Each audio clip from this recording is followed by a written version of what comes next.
नमस्कार पशुपालक भाइयों, स्वागत करते हैं आपके अपने YouTube चैनल वेट फार्मिंग में। और आज हम बात करेंगे कि गाय भैंस का दूध कैसे बढ़ाएं, क्या खिलाने से गाय भैंस का दूध बढ़ता है और मेथी के साथ गुड़ खिला के गाय भैंस का दूध कैसे बढ़ाएं। ये देने का सही तरीका बताएंगे आपको, किस प्रकार से आपकी गाय या भैंस का आप दूध बढ़ा सकते हो घरेलू इलाज से और घरेलू नुस्खे से। तो किसान में भाइयों या मेरे प्रिय पशुपालक भाइयों, आज हम इसी टॉपिक के ऊपर बात करेंगे कि गाय या भैंस का मेथी और गुड़ खिला के गाय भैंस का दूध कैसे बढ़ाएं। तो पशुपालक भाइयों, अगर आप चैनल पे पहली बार आए हो तो कृपया करके चैनल को सब्सक्राइब कर दे और वीडियो पशुपालक भाइयों के साथ शेयर कर दे। तो पशुपालक भाइयों, आज हम सबसे पहले एक बात करते हैं कि ताजा ब्याने के बाद गाय या भैंस का दूध कैसे बढ़ाते हैं। धीरे धीरे गाय भैंस का दूध बढ़ता है, ये सामान्य हम देख चुके हैं और पहले से ये सब कुछ सब किसान पशुपालक भाई जानते हैं कि पहले दिन से दूध नहीं बढ़ सकता। अगर पशु को हम लंबे समय तक दूध पे रखने के लिए या पीक पे रखने के लिए उसे कैसे गुड़ या मेथी खिलाएं, और इसी के बारे में आज हम बात करेंगे। पशुपालक भाइयों, अगर आप गाय या भैंस को मेथी देते हो, कितनी मात्रा में देते हो, गुड़ देते हो, कितनी मात्रा में देते हो, इसका कोई महत्व नहीं है। देने का शेड्यूल अगर आपको पता नहीं है तो देने का कोई सही मकसद नहीं रहता और फिर आप कहते हो कि हमारे गाय भैंस का दूध नहीं बढ़ा। पशुपालक भाइयों, ताजा ब्याने के बाद आप गाय या भैंस को 15 दिन बाद में मेथी देनी स्टार्ट करनी चाहिए और वो भी मेथी सही मात्रा में देनी चाहिए पशु को। अब धीरे धीरे जब कोई चीज देते हो तो उसका रिजल्ट भी धीरे धीरे समय तक आता है और लंबे समय तक ये रिजल्ट चलता है। तो पशुपालक भाइयों, अगर आप पशु को मेथी देते हो तो 1 महीने के अंदर देने की कोशिश नहीं करें। मेथी को हो सके तो 6 महीने तक देने की धीरे धीरे कोशिश करें और थोड़ा थोड़ा आहार के अंदर दे। और उसी के अंदर गुड़ डाल के आप पशु को देते हो तो गुड़ देना है, उसी मेथी के अंदर भिगो के दे सकते हो। लेकिन आपको देना रात के समय, क्योंकि गुड़ से कई बीमारियां भी होती है।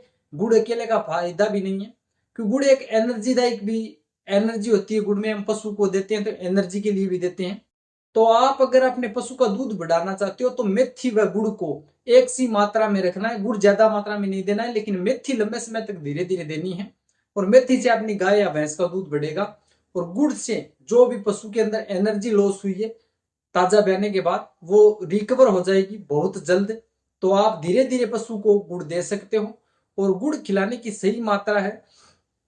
गुड़ आप खिला सकते हो तो पशु को ताजा ब्याने के जस्ट बाद भी खिला सकते हो, लेकिन मेथी आप पशु को ताजा ब्याने के बाद नहीं खिला सकते। धीरे 15 या 10 दिन बाद आपको मेथी देना पशु को स्टार्ट करना चाहिए, जिससे क्या है कि पशु लंबे समय तक दूध देगा और सही पीक पे आएगा। तो आप ऐसा करिए, पशु को 100 ग्राम से लेके अब 150 ग्राम 200 ग्राम ऐसे ऐसे आप बढ़ाते जाइए। 400 ग्राम मेथी तक आप ले सकते हो पर डे की, और लंबे समय तक आपको मेथी पशु को देनी है। इनसे क्या होता है कि पशु धीरे धीरे दूध पे आएगा और फिर धीरे धीरे जो एनर्जी टॉनिक है ये मेथी ये लगती रहेगी, तो पशु आराम से लंबे समय तक दूध देगा और भर बाल्टी दूध देगा और अच्छा दूध देगा। और ऐसे ही गुड़ है, गुड़ आप 10 से 15 दिन तक दे सकते हो, लेकिन सही मात्रा में ऐसे है कि गुड़ आप 10 किलो तक पशु को गुड़ दे सकते हो। कई किसान पशुपालक भाई 5 केजी भी गुड़ देते हैं, लेकिन 10 केजी तक गुड़ दे सकते हो। एक गुड़ का जो बाटी आता है, डली आती है, वो पशु को रोज खिलानी है। बांट के अंदर खिला सकते हो, लेकिन शाम के टाइम खिलाना है। और ऊपर पानी पशु को नहीं पिलाना है, क्योंकि पानी पिलाने से पशु की कई बीमारियां भी हो सकती है। जैसे हम बात करें तो कई बीमारियां होती है पशु के, जो आप सभी किसान पशुपालक भाइयों को पता है।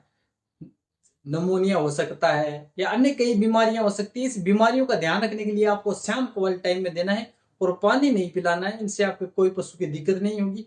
और मेथी लंबे समय तक धीरे धीरे आप देते रहिए, आपका पशु स्वस्थ रहेगा और खुशहाल रहेगा और दूध देने में कोई दिक्कत नहीं होगी। और 100% दूध पशु का बढ़ने की कोशिश होगी। ऐसे अगर आप करते हो तो आपके पशु का जरूर दूध बढ़ेगा और लंबे समय तक भी दूध देगा। तो पशुपालक भाइयों, अगर इस वीडियो में आपको वीडियो अच्छा लगा तो कमेंट कीजिए और चैनल पे पहली बार आए हैं कृपया करके चैनल को सब्सक्राइब कीजिए और वीडियो पशुपालक भाइयों के साथ शेयर कीजिए। मिलते हैं किसी अगले वीडियो में, तब तक के लिए धन्यवाद मेरे प्रिय पशुपालक भाई।